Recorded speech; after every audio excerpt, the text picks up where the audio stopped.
Менсан Диетер, дел сте од жирито кое што ја доделува наградата Млад Кромит на фестивалот Македокс, особено за нови автори на филмови конкретно посветена, заедно со нашиот Ѓорче Ставревски, со уште ваша една германска колешка.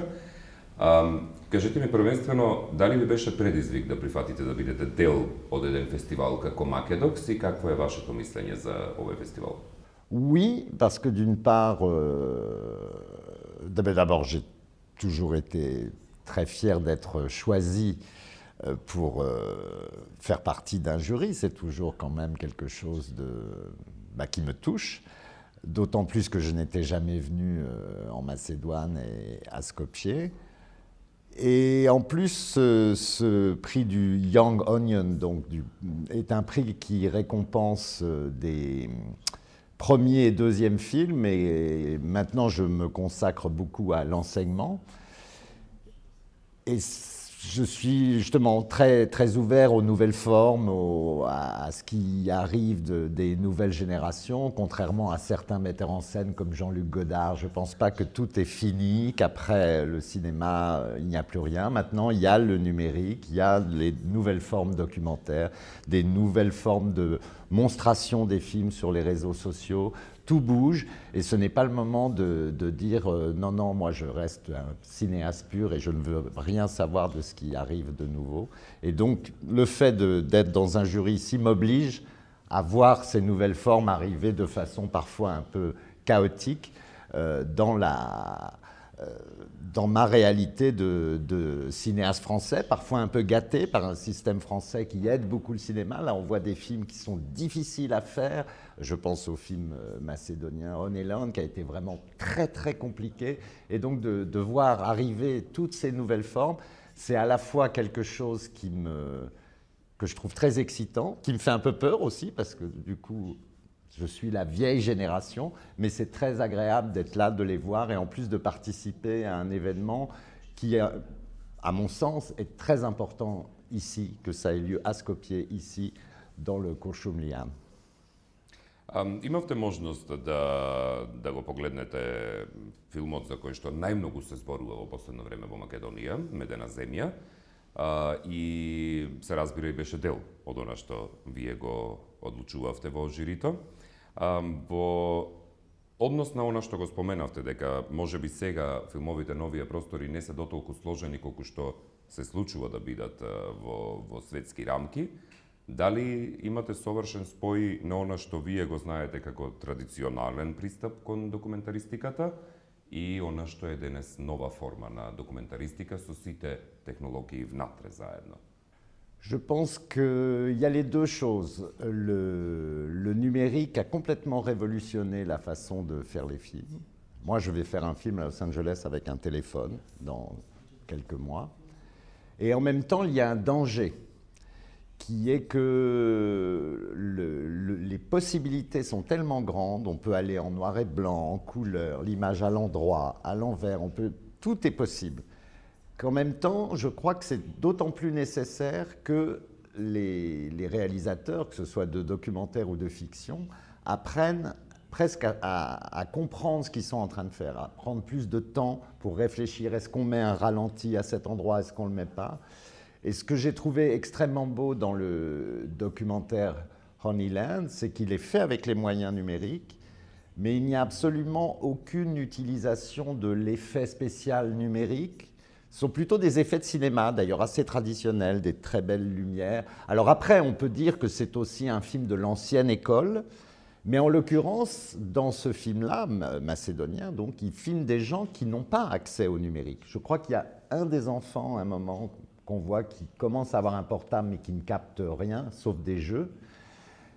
Et donc, ils ont capté ce monde d'avant le numérique dans un mode extrêmement proche de la peinture. Moi, j'aime beaucoup le Caravage, donc traité comme le Caravage. Et il y avait en même temps dans la sélection Young Onion Macedokс, il y avait aussi des films complètement dans ce monde du numérique. Et des gens qui, par contre, sont complètement happés dans le numérique. Ils n'ont presque plus d'identité parce qu'ils sont tout le temps en train de se prendre en photo, d'envoyer leur image. Alors qu'on a donc ces deux choses dans le même festival, de voir des gens complètement hors de ce monde-là, qui vivent encore presque dans quelque chose de l'Antiquité. Hein. Quand on voit cette femme s'occuper de ses abeilles, on peut imaginer que pendant la Macédoine antique, c'était déjà comme ça des gens qui s'occupaient des abeilles. Et puis d'un autre côté, on avait un film à Berlin sur une jeune femme qui cherche son identité dans le numérique, dans son profil Facebook, dans ses selfies. Donc je crois que c'est ça qui est passionnant dans un festival, c'est la confrontation de tous ces niveaux. Et je pense que chaque niveau se défend, mais qu'il faut que ces jeunes réalisateurs apprennent aussi à connaître non pas à se limiter, ce ne serait pas le mot, mais à dompter le numérique, qui est quelque chose d'extrêmement simple. Là, on est en train de faire un tournage, ça pourrait être un tournage professionnel. Il y a 2 caméras, ce sont les mêmes qu'on utilise pour faire du cinéma. Donc ce n'est plus une affaire de budget énorme, et c'est ça aussi le grand avantage. C'est que maintenant, n'importe quel étudiant de cinéma à Skopje qui a eu les moyens de se faire prêter une petite caméra, peut faire un film qui va aux Oscars ou à Sundance. Donc ça, c'est quand même quelque chose qui change complètement la donne. On a vu arriver des films chinois, des films du monde entier, faits avec ces petites choses, et certains vraiment arrivent à inventer un nouveau langage, mais je crois qu'il y a toute une part, là c'est plus les structures éducatives ou la transmission, d'apprendre aussi à replacer le numérique dans le contexte d'une histoire de l'art occidentale, enfin mondiale même, mais qui font que ces effets, cette espèce d'immédiateté, soient un petit peu tamisés par de la pensée, de la réflexion. Ça, je crois que c'est très important et que ça peut avoir lieu et tout. Et les festivals servent aussi à ça, à réfléchir à ça. Makedox, tous les soirs, enfin, à 6 heures, il y a une petite réunion à l'arrière du caravansérail et on parle comme ça de ce qu'on ressent, nous, à propos de cette nouvelle situation du numérique. Et ça, je pense que c'était très important aussi dans le festival. Pas seulement les films, mais réfléchir ensemble à qu'est-ce qu'on fait du numérique maintenant, sans faire semblant que c'est juste, bon voilà, avant on tournait avec ça, maintenant on tourne avec ça. C'est pas vrai. Tout a changé et il faut le savoir et il faut en parler ici et maintenant. Во својот пристап на режирање сте поприлично субјективен во филмовите кои што вие ги работите. Многу малку се зафаќате со она што е, да речеме, денес тренд, а тоа е да се зборува за колективното, од аспект на колективното. Дали сметате дека на денешницата ние ја изгубивме индивидуалноста и тоа и се гледа низ документарните филмови, само и поради тоа што постојано сме обседнати со колективното кое што пак пати од се она што ни се случува денес. Сиромаштијата, политиката, тргањето на културата и уметноста настрана и зафаќање со работи кои што на индивидуалецот едноставно му се проблем да ги истакне. Je pense que c'est un des grands problèmes de l'art en général. On l'a vu dans la littérature, le jeu du narrateur est maintenant devenu la règle, même dans des romans, on va dire, narratifs. Il y a un narrateur, une subjectivité qui raconte. En France, il y a eu tout ce mouvement de l'autofiction après Proust. Et je pense que le numérique amène aussi une chance d'arriver à des écritures subjectives, c'est-à-dire où vraiment on filme son quotidien, mais il ne s'agit pas de fermer les yeux sur le monde, il s'agit de voir quel est le vrai pont entre des situations collectives et la sienne. Parce que sinon on imagine un point de vue objectif qui est celui du journaliste, on va dire, du news, qui est j'étais là, j'ai filmé ce qui se passait et je vous le montre. Et je montre ça. Et justement, le film, le cinéma, le documentaire est un peu une lutte contre ça.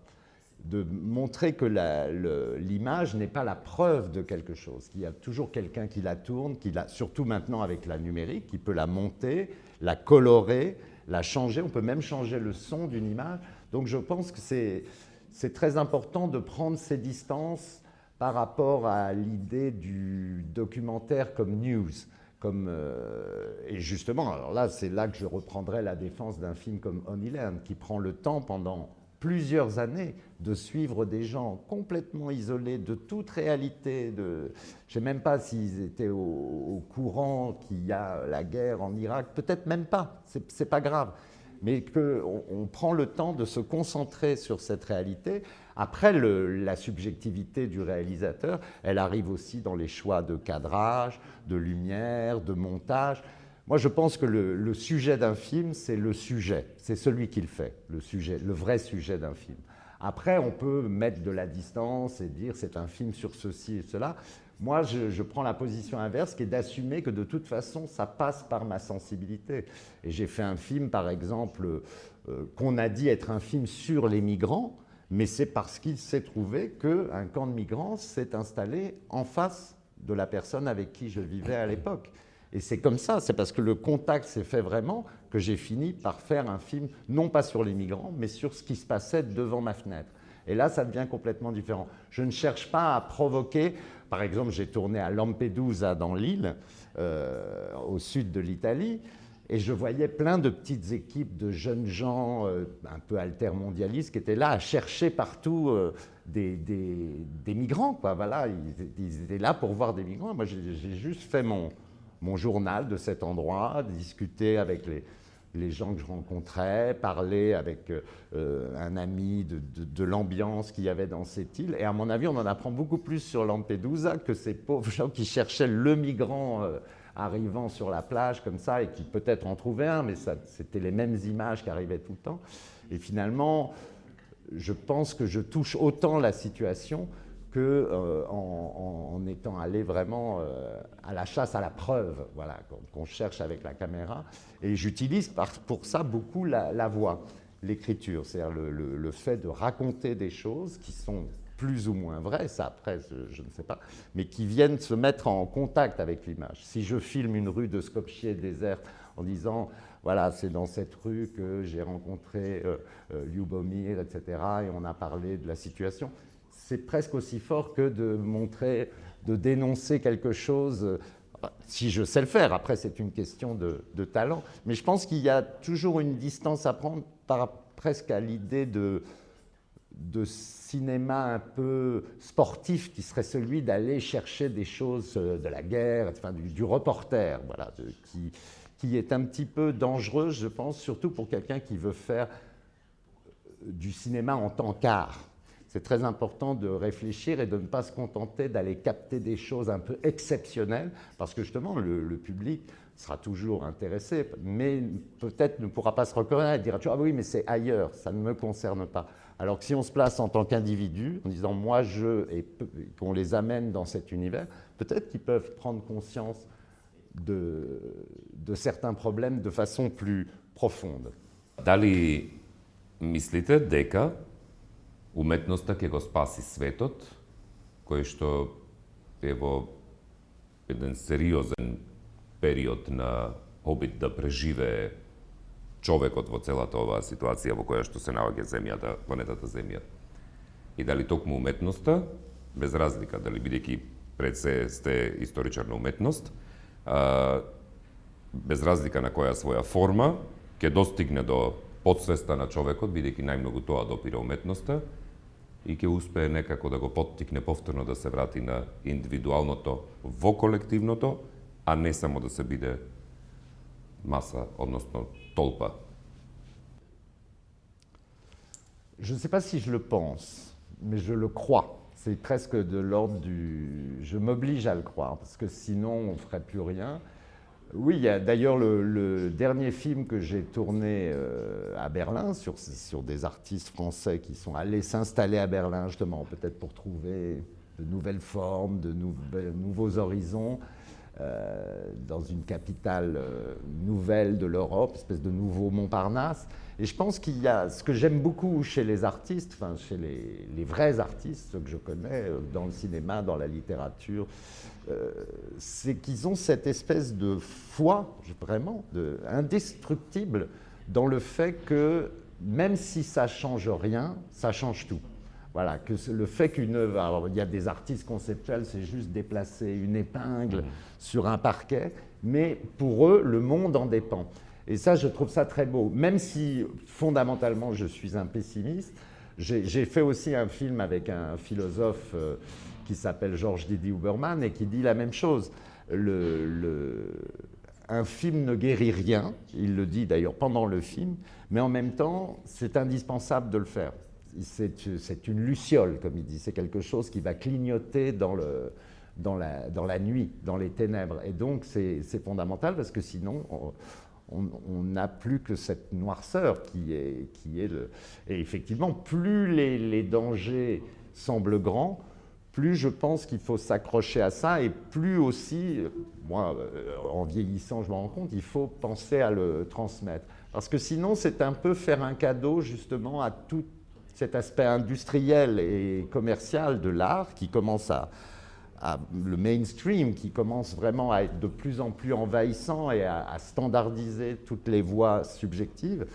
Et je pense que le documentaire, et notamment le documentaire de création, est vraiment encore un lieu de possible, voilà, d'espérance et presque une petite utopie finalement. Quand on va tous les soirs au Kurşumlian pour voir des films, on a l'impression d'être dans une petite utopie. D'ailleurs, la bande-annonce du festival fait un peu ça. Il y a Skopje dans la nuit et puis on voit des petites lumières qui clignotent au milieu du caravansérail. Et c'est tout à fait ça. Moi, je sens ce type d'événement comme ça, comme des lucioles, qui font que moi, ça me persuade qu'il faut continuer, et aussi d'essayer d'en persuader, et surtout de jamais penser que le public n'est pas capable de comprendre. C'est ça souvent qu'on vous dit, c'est que ah oui, mais les films sont trop élitistes, etc. Et quand on voit qu'ils se baladent partout, que les gens applaudissent debout à la fin, qu'ils sont émus par même mes petites histoires du métro d'en face, et bien là, d'un seul coup, on se met à penser, oui, que peut-être pas l'art, mais enfin en tout cas que la beauté peut être un horizon qui suffit à justifier de continuer à défendre ça. Et je pense que voilà, le type d'événement comme Makedot, c'est typiquement ce genre d'endroit qu'on pourrait qualifier de lieu de résistance, mais non pas à un pouvoir ou à un régime, mais de résistance à l'envahissement, à l'aplanissement général que nous impose le marché, le profit. Ви благодарам многу за издвоеното време за ова интервју и ви посакувам успех во понатамошните предизвици. Merci à vous et merci à Skopje.